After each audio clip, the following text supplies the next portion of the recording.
안녕하십니까. 수요강의 사무엘상 27장 보도록 하겠습니다.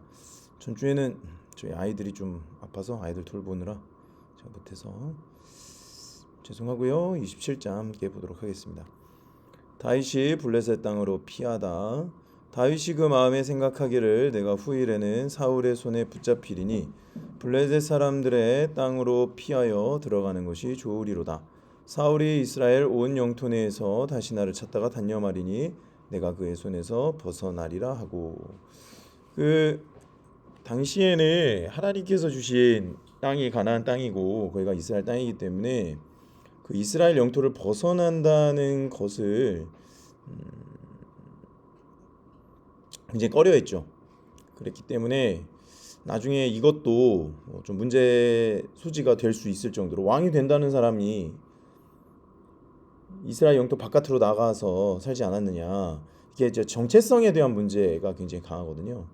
그래서 그럼에도 불구하고 일단 살아야 되니까, 사울이 이스라엘 온 영토 내에서 다시 나를 찾아 단념할 것이다, 벗어날 거, 일단 살아야 되니까 기름 부음 받은 다윗이 이제 생존을 위하여서 몸부림칠 정도로 고통스러운 단계까지 가서 블레셋 아기스를 위해서 일을 합니다.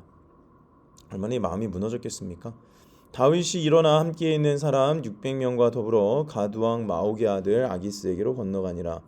다윗과 그의 사람들이 저마다 가족을 거느리고 가드에서 아기스와 동거하였는데, 다윗이 그 두 아내 이스라엘 여자 아히노암과 나발의 아내였던 갈멜 여자 아비가일과 함께하였더니, 다윗이 가드에 동한 것을 어떤 사람이 사울에게 전하매 사울이 다시는 그를 수색하지 아니하니라. 사울이 수색하지 아니한 이유가 뭐겠습니까? 일단 나가면 전쟁이 나는 거고요. 쟤는 이제 뭐 이스라엘 바깥으로 나갔으니까 이제 뭐 내가 뭐 신경 안 써도 될 정도로 이제 이 민족에서 이제 버림받은, 그렇게 취급을 당하는 거죠. 이스라엘 사람들은 이게 굉장히 심합니다. 하나님께서 주신 땅, 하나님께서 선택하신 백성이라고 하는 그런 견고한 선민의식을 가지고 있기 때문에 그것에 대해서 굉장히 의미를 부여합니다. 그러니까 다윗이 이제 이스라엘 땅으로만 나갔으니까 뭐 딱히 뭐 수색하지 않아도 뭐 그렇게 된 거죠. 5절입니다. 다윗이 아기스에게 이르되 바라건대 내가 당신께 은혜를 입었다면 지방 성읍 가운데 한 곳을 내게 주어 내게 살게 하소서. 당신의 종이 어찌 당신과 함께 왕도에 살리까 하니, 아기스가 그날에 시글락을 그에게 주었으므로 시글락이 오늘까지 유다 왕에게 속하니라. 그래서 시글락 지역을 받아서 그곳을 말 그대로 아지트가 된 것이죠. 여기서 나와 있지만 시글락이 나중에 유다 왕. 그러니까 다윗이 있었기 때문에 하나님께서 이 영토도 이스라엘에게, 유다에게 편입을 시켜주지 않았는가, 우리가 또 생각을 해볼 수 있겠죠. 7절입니다. 다윗이 블레셋 사람들의 지방에 산 날수는 1년 4개월이었더라. 1년 4개월 동안 살았다. 다윗과 그의 사람들이 올라가서 구술 사람과 기르스 사람과 아말렉 사람을 침노하였으니 그들은 예적부터 술과 애굽 땅으로 지나가는 지방의 주민이라. 다윗이 그 땅을 쳐서 남녀를 살려두지 아니하고 양과 소와 나귀와 낙타와 의복을 빼앗아 가지고 돌아와 아기스에게 이르매, 아기스가 이르되 너희가 오늘은 누구를 침노하였느냐 하니, 다윗이 이르되 유다 네겝과 여라무엘 사람의 네겝과 겐 사람의 네겝이니이다 하였더라. 그러니까 다윗이 여전히 전략과 전투에 능한 사람이었기 때문에 여기서도 능력을 검증하고 있습니다. 다윗이 그 남녀를 살려서 가드로 데려가지 아니한 것은 그의 생각에 그들이 우리에게 대하여 이르기를 다윗이 행한 일이 이러하니라 하여 블레셋 사람들의 지방에 거주하는 동안에 이같이 하는 습관이 있었다 할까 두려움이었더라. 그러니까 지금 블레셋 지역에 살고 있으니까 블레셋 지방에 거주하는 동안에 그들의 습관대로 살았다라고 하는 일들이 나중에 자신이 이스라엘에 돌아갔을 때 자신의 발목을 잡지 않을까, 그래서 다 쓸어버린 것이죠. 12절입니다. 아기스가 다윗을 믿고 말하기를 다윗이 자기 백성 이스라엘에게 심히 미움을 받게 되었으니 그는 영원히 내 부하가 되리라고 생각하니, 여기 나오죠. 자기 백성 이스라엘에게 심히 미움을 받게 되었다. 왜냐하면 일단 이스라엘 바깥으로 넘어갔고요. 그리고 대적인 블레셋을 위해서 지금 싸우고 있잖아요. 이스라엘 사람들이 이게 굉장히 철저합니다. 그래서 이 사람이 이제 나를 위해서 섬기고 나를 위해서 싸웠으니까 영원히 나의 부하가 될 수밖에 없는 것은 이스라엘 백성이 이제 버림받은 사람 되기 때문에 이제 내가 계속 데리고 다닐 수 있겠구나 라고 말을 한 것입니다. 전주에 27장 했던 부분이니까 이거 보고 28장도 보겠습니다. 그래서 다윗이 블레셋 땅으로 피해서 이제 가드 지역에서 아기스를 섬기는 것을 말 그대로 목숨을 부지하기 위해서죠. 더 이상 몸둘 곳이 없었기 때문에 이방 땅으로 가서 어떻게 될지 알아요. 어떻게 될지를 알고 자기가 이스라엘 백성들에게 어떤 취급을 당할지 알매도 불구하고 일단 살아야 되니까 이런 선택을 할 수밖에 없는, 그러니까 완전 벼랑 끝에 몰린 상황이었기 때문에 다윗의 마음이 어땠는가 한번 상상해 보셨으면 좋겠고요. 28장 계속 봅니다. 그때에 블레셋 사람들이 이스라엘과 싸우려고 군대를 모집한지라. 이제 이스라엘과 싸우는 일에 굉장히 이제 공경에 처합니다. 아기스가 다윗에게 이르되 너는 발키할라 너와 네 사람들이 나와 함께 나가서 군대에 참가할 것이니라. 이스라엘과 싸우는데 다윗을 군대에 참가시키는 것만으로도 아기스에게는 커다란 성과죠. 왜 그러겠습니까? 너희의 정말 유명한 다윗 장군이 우리 편을 위해서 싸우고 있지 않느냐, 정통성이 누구에게 있겠느냐 보여주면 이스라엘 백성들이 어떻게 되겠습니까? 자신들 중에서 가장 뛰어난 장수이고 장군이 대적과 함께 싸우고 있다? 마치 삼국지에 보면은 관우가 조조편에 서서 그렇게 굉장히 힘든 시간을 보냈던 것과 비슷한 모습이 나오죠. 다윗이 아기스에게 이르되 그러면 당신의 종이 행할 바를 아시리이다 하니 아기스가 다윗에게 이르되 그러면 내가 너를 영원히 내 머리 지키는 자를 삼으리라 하니라. 그러니까 증명하라 이거예요. 내가 너를 정말 신뢰할 수 있을 것을 증명해라. 너가 여기서 이스라엘과 싸워가지고 전공을 세우면 영원히 내가 너를 신뢰하고 내 머리 지키는 자로 삼아주마 했다는 겁니다. 그러니까 증명하라 이겁니다. 신뢰를 증명하라. 그때 사울은 뭐를 하고 있었는가? 신접한 여인을 찾고 있었다. 사무엘이 죽었으므로 온 이스라엘이 그를 두고 슬피 울며 그의 고향 라마에 장사하였고 사울은 신접한 자와 박수를 그 땅에서 쫓아내었더라. 블레셋 사람들이 모여 수넴에 이르러 진치듬에 사울이 온 이스라엘을 모아 길보아에 진쳤더니 사울이 블레셋 사람들의 군대를 보고 두려워서 그의 마음이 크게 떨린지라. 이제 블레셋 사람들의 군대가 굉장히 강력한 철기 문화를 가지고 있었던 군대였고 사울은 쫄았죠. 사울이 여호와께 묻자오되 여호와께서 꿈으로도 우림으로도 선지자로도 그에게 대답하시 아니하시므로 사울이 그의 신하들에게 이르되 나를 위하여 신접한 여인을 찾으라 내가 그리로 가서 그에게 물으리라 하니 그의 신하들이 그에게 이르되 보소서 멘돌에 신접한 여인이 있나이다. 생각을 해보십시오. 다윗을 죽이겠다고 쫓아다니고 악령에 시달리고 있는 사람이 전쟁에서 한번 이겨보고자 찾지도 않던 여호와를 부르짖어 받자 여호와께서 응답을 하시겠습니까? 그러니까 이제 신접한, 그러니까 지금 여기에서 사울이 하나님을 어느 수준으로 생각하고 있는지가 나와요. 그러니까 신접한 여인 수준, 그러니까 미래를 예언해 봐라 라고 하는 수준으로 생각하고 있다는 거죠. 우리도 하나님을 이렇게 생각하고 있다면 회개하고 돌이켜야 됩니다. 하나님은 이렇게 내가 원할 때만 나타나가지고 써먹는 도구가 아니라는 거예요. 8절입니다.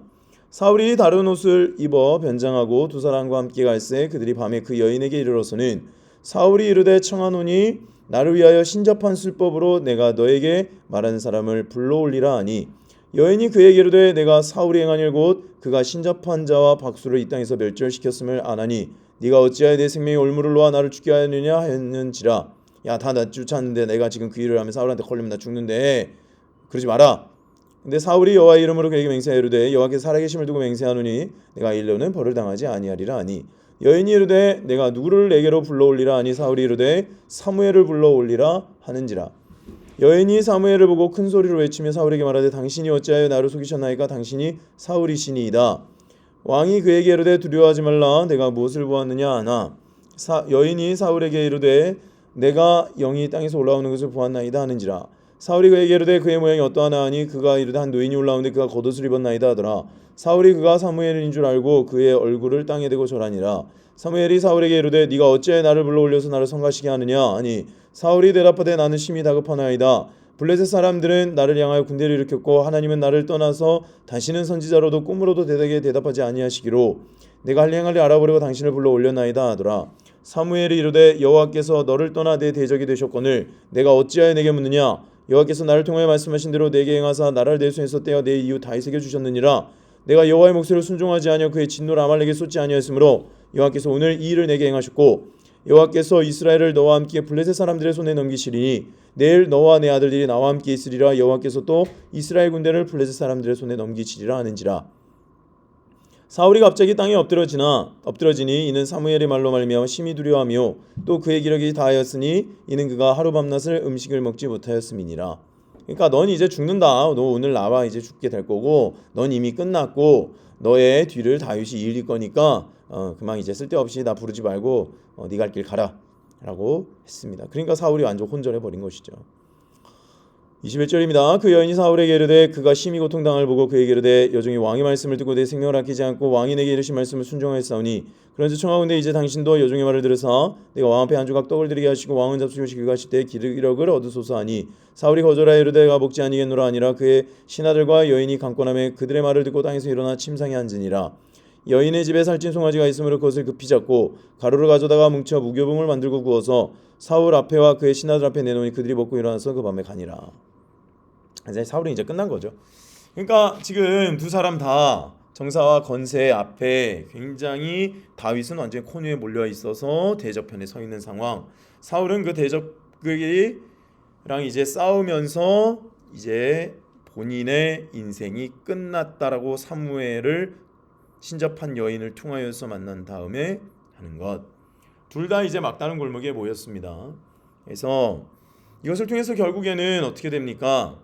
다음 시간에 보겠지만 참 다윗이 이 상황을요 아주 희한한 방식으로 넘어가게 되죠. 그래서 이스라엘과 대적하는 일을 피합니다. 그리고 사울은 여기 나온 대로 그대로 되죠. 그래서 하나님께서 그의 백성들을 사용하실 때에 정말 가장 낮은 자리에 보내신다고 하는 것이 겸손을 배우는 것도 있지만 굉장히 힘들어요. 굉장히 고통스럽고 하나님이 어디 계신지도 모르겠고 그럴 때가 바로 언제다?